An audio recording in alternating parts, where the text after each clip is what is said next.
We've got another ScrawlrBox. I don't know which one it is. I have given up. So we're going to open it together and find out. Hello. I've given up. I've given up, yes. I tried to put them in a pile so they was all in order, but somewhere it messed up, so let's try and see which one this one is. Oh look, they've done the inside of the box here now. That's well cool. That's well cool. It's got pens, markers, paint, sharpeners, pencils. Inside of pens. I know. That's cool. That's really cool. And splash of paint. So this one is, so we are on the right track. This one's 95. And let's not go and look into it because we need to find out what's the surprise. But first, here's the featured artist. That's great. Doesn't it remind you of Howl's Moving Castle? That's all cool. But it's a bird beak. Like a, yeah. Steph Pardoe. Steph? Pardoe. Right, so we've got Steph, is an illustrator and potter from the UK whose love of telling stories through creating wonderful art.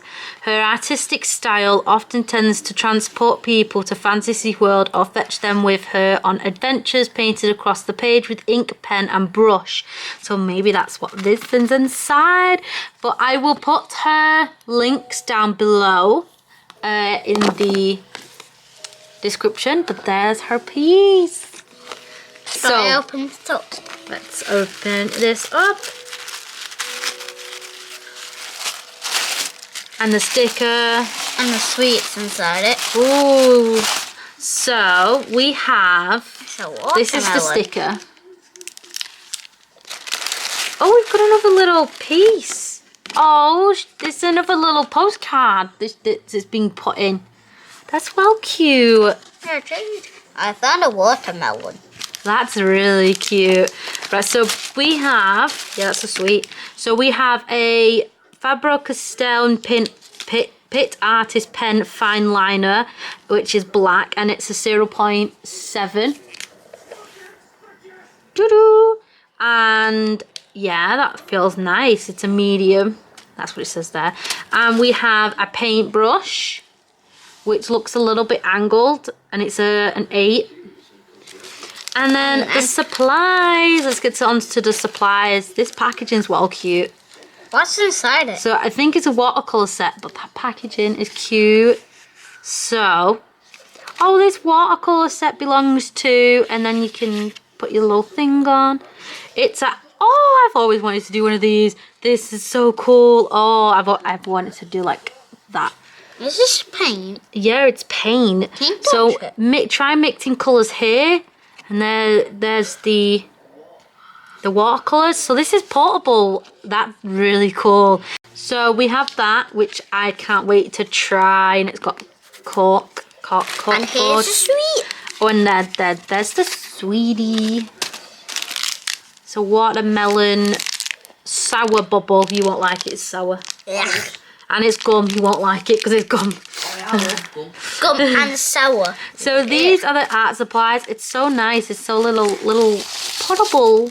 And where's the drawing? We always have. We've just seen the drawing. We always have paper. I absolutely love the paper. It's actual watercolor paper. We've got 8 sheets, and it's 190 GSM, CP not. So 100% wood-free bleached chemical pulp. I just noticed something today. Oh, the door lock. Yeah. So we have that. So I can't wait to try it out. So let's try this out. That's so cool. Oh, wait, we didn't get what it has. What it tells you we get within it. Am I just missing this? You don't get it anymore because it's in here. I wonder if you just don't get it. Normally you get a card. No, it's not here either. So normally you get a card that tells you all your art supplies and what the challenge word is. So it's not in here. So I maybe they've stopped doing it. But there's the artist. Oh, and there's more of her art. I love the dragon. Oh, that reminds me of another film. What? I can't think of it. A film, yeah. They're like riding on a gerbil hamster. These are the colours, and to try and find, there's some tips like on the brush, finding the right angle, ratios and values. Stencils, we can use stencils. Never even thought about using something like that. Using complementary colours, colour texture, and then negative painting. That's cool. Yeah, dude, this works out totally fine. Oh, this one was from... Skeleton. Yeah, there. So this one's from 93, and if I remember correctly, this is the one where I just did ripping and stuff like that. I love the skeleton, and then there's this here that looks really cool. I love the rainbow and the skeleton. Yeah. There's some cows and sheep. Seashells. Now these are the top 3, so oh, that looks well nice. So we got that, and a bird, and then that. Like the dotty lines. So cool. Orange, pink. So we're gonna try and give this a whirl and see what there is. Oh, I love this packaging, it's so cute. So Let's have a check out of the paint. yeah, I'm pretty sure this is the way it goes. So mango, burnt umber, looks about right.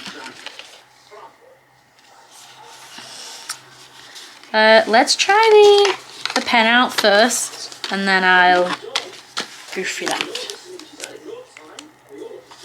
So this is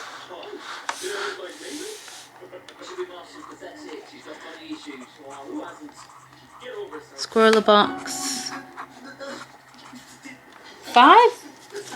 95.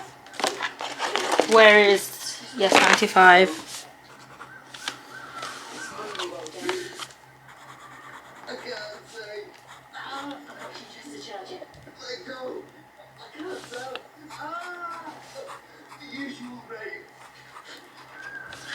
There we go. Pen's nice.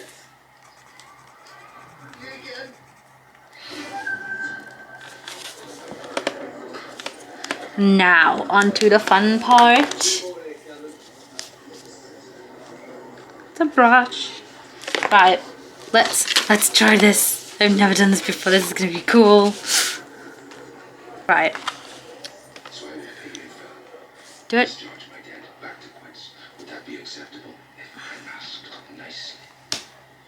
Ooh. And then... Are you painted on your nails? No. It's just because you look like you're painting it on your nails. No, so this is... Oh.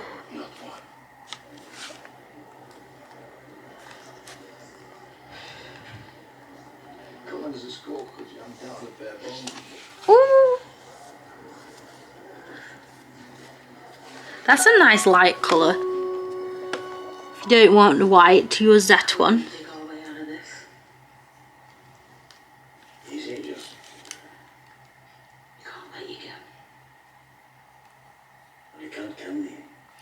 That's a gorgeous colour. Mango.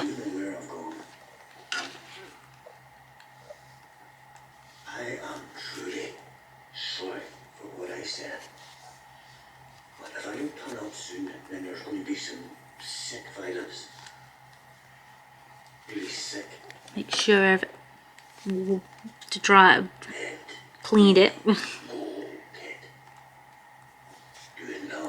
Ooh. Oh.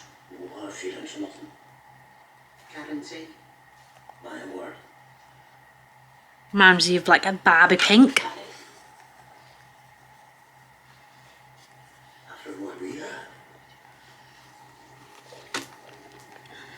Ooh.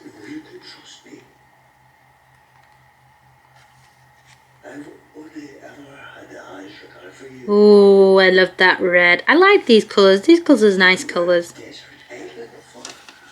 Sound like Donkey from Shrek. You were nearly my Paddy. Could have been you seeing me. Of course. Remember me? Ooh. You know I am a man of honour. Yeah, these are gorgeous colours. Hardly give me.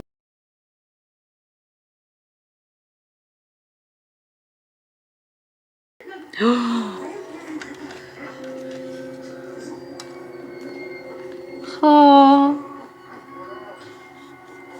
Mia, you're gonna love these colours. These are really nice colours. Like, we're on to violet. Fall it over. What time is it? I told you. No more fires. Oh, I like these colours. At first when I saw the first one, I was like, oh, it's a bit faded. However, the others pulled through. They look gorgeous. Look at these, Mia. They're the colours. I'll show you guys first. But look at them. Oh, that's actually pretty. They're so pretty. Let me see. I think this one and purple and green are best. So they're the colours straight on. We're gonna do it in my book the same, and I want to do some mixing of some colours. Ooh! And there's loads there. Like, hopefully it's kind of deep, but look at all that. I've only just done it in that section there, so there's loads of colour to use. I won't be running out anytime soon, hopefully. Now I've just jinxed myself now, but this is gonna be so cool. I wonder if jinx yourself now. Right, so let's first off test on this paper.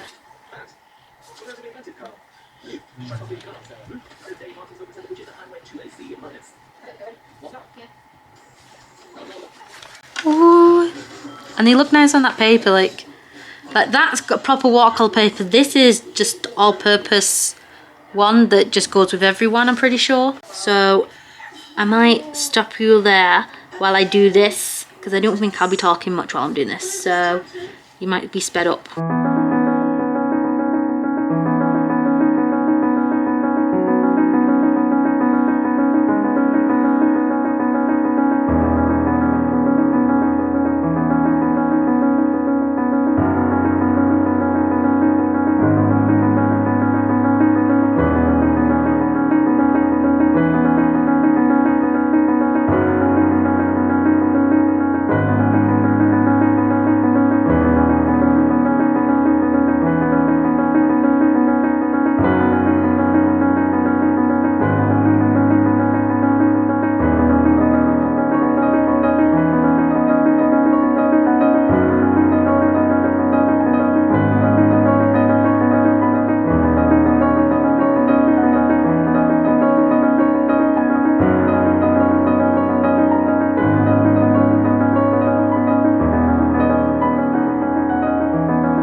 voice over me because at this point I'm just trying to focus on the actual drawing itself, so I'm not really talking that much.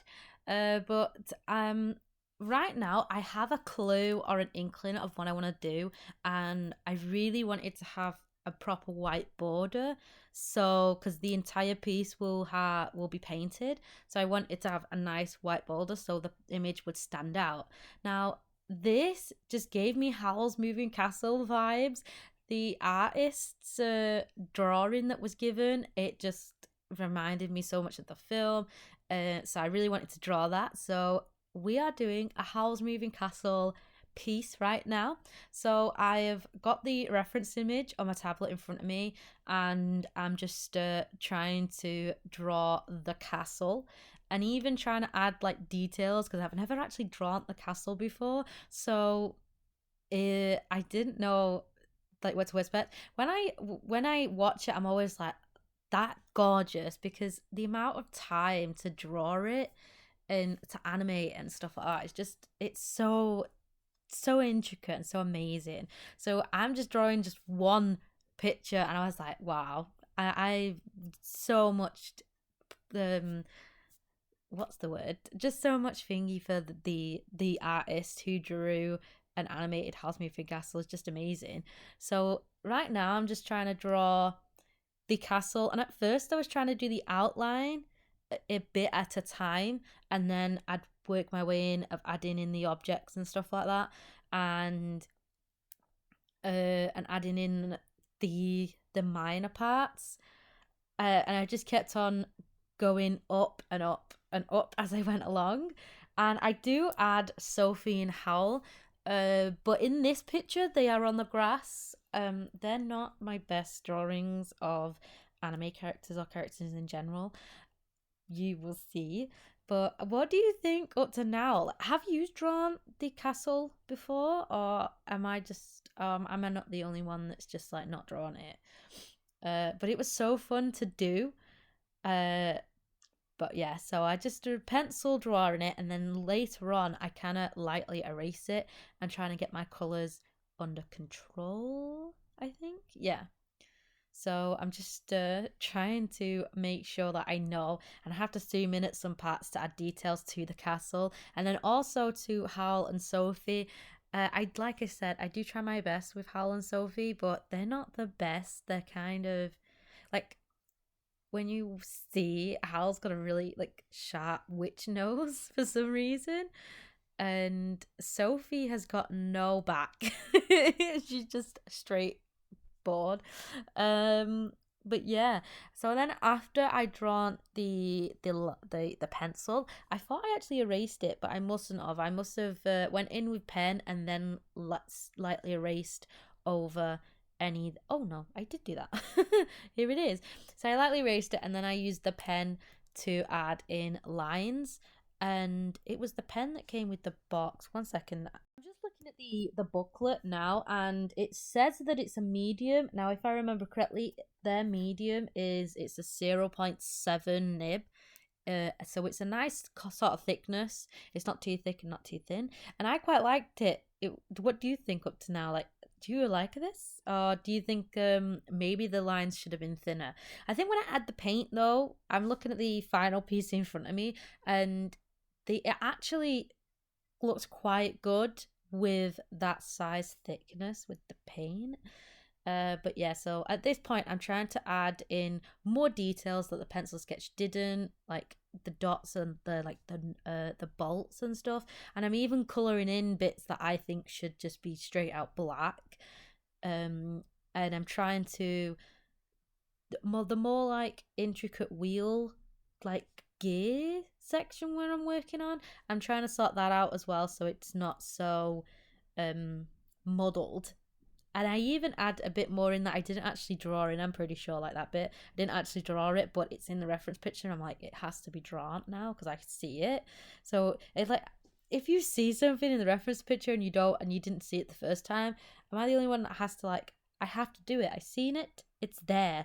If I didn't see it, then it's not there. But yeah, but I love the way the animators like this, or the author of Howl's Moving Castle was just like, I'm not gonna do the normal bog standard castle. I'm gonna do this sort of castle, and I just thought that was amazing. Like, if I think of castle when it comes to like in the last Inktober, if you watched my videos, one of the words was castle. Now, granted, I didn't do the Howl's Moving Castle one because I did this around that time, I think. So I used the Sword Art Online Castle instead. That was the third thing that popped into my head other than this one. So, you know what I mean? I don't think of Disney castles straight away anymore. I think of anime castles.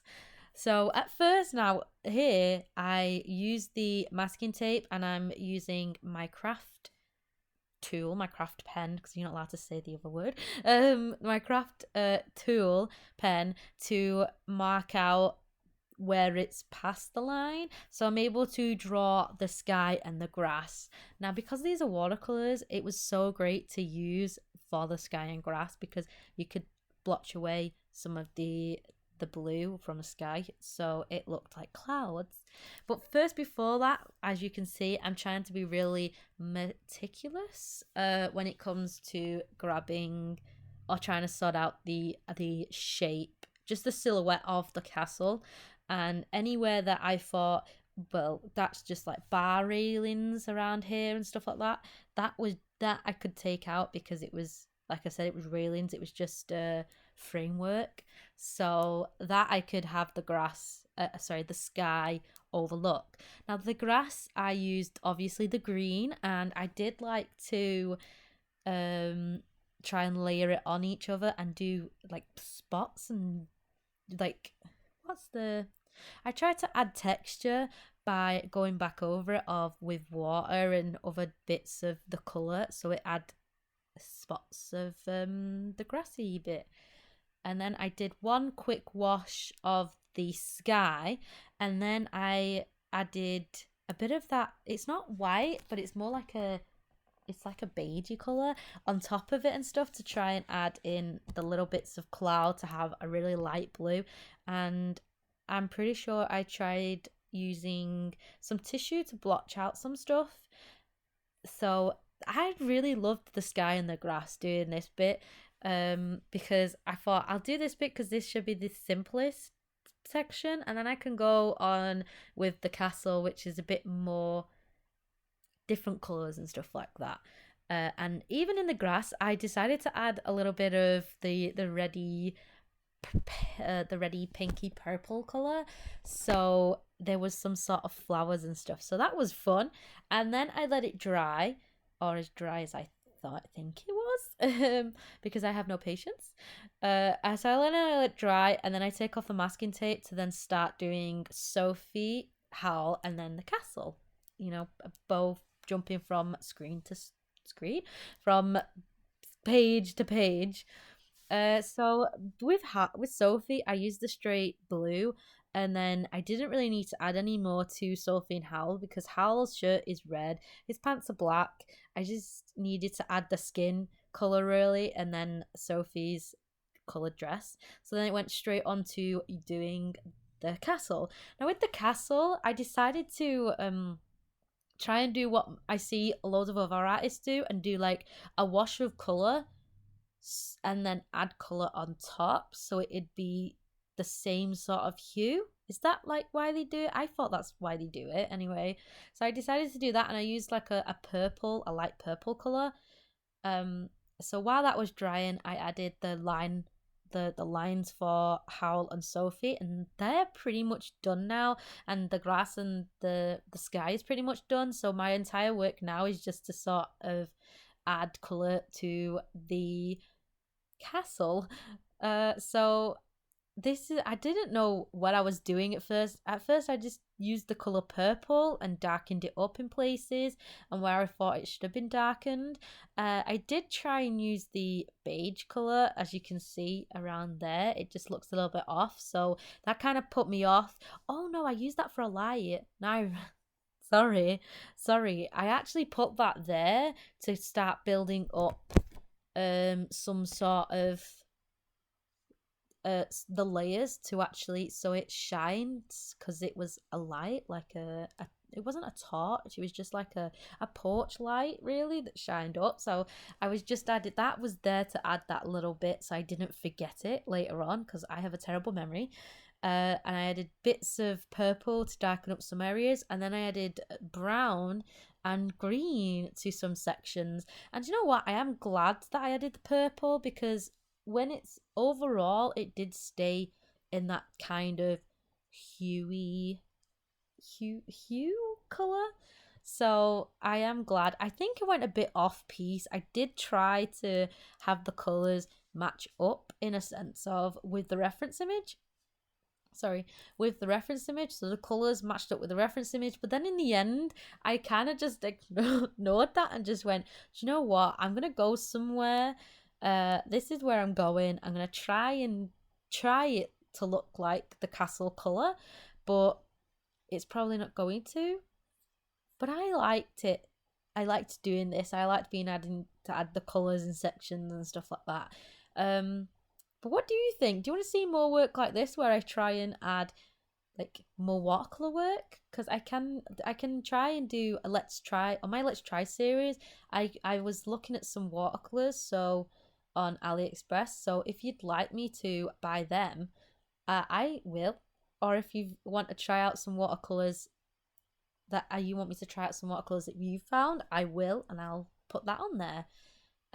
But then with this box, did you get this box, the 95th box of the ScrawlrBox? Did you get it, and what did you do with it? I'd love to see some of the different art styles of that. Like, I can't wait to open the next box to find out what other people did. I love looking in the scene and finding out what other people did. It inspires me to do some stuff. Like the featured artist inspired me to do this piece, and then in the last video, one of the artists that are in the scene, the scroller artist from them, they did a piece, and that inspired me to do that one. That was the last ScrawlrBox. But yeah, so, but what kind of artists do you get inspired by? Do you get inspired by everyone like me, or is there like some specific kind of artists that like you really go, oh, that's nice? But yeah, so I'm just going back and forth over some stuff, and I'm trying to add like the orangey yellow to add in light and like some sort of shiny effect. It's not shiny really, but that's where I'm trying to go with it. But yeah, as you can see, it just builds up, and it's so good to be able to watch it now and see it evolve from being just plain to then purple to then all these different sorts of colors, but they all kind of mesh and go well together. Right, so now that we're getting near to the end of this video, this is very close to the end. I think afterwards, if on this piece, after I've done the watercolor, I let it dry and then I add in the pen where I think it's kind of faded a little bit. But that's about it really with this piece, and then I take off the masking tape and you get to see that. And you also will see, if you carry on watching, you'll see me how I put away my ScrawlrBoxes after I finish one, because I kind of keep most of my things. I don't want to bin stuff. I'm a little bit of a hoarder. But yeah, so I hope that you liked this video. If you did, then please comment below. If you'd like me to try something, please comment below. And also, I hope that you subscribe to my channel to watch more of my videos, because I think you'll like it. I hope you'd like it. So yeah, so I hope that you like, comment, and subscribe. And please have a lovely day, lovely night, whatever. And I hope to see you soon in the next video. Bye.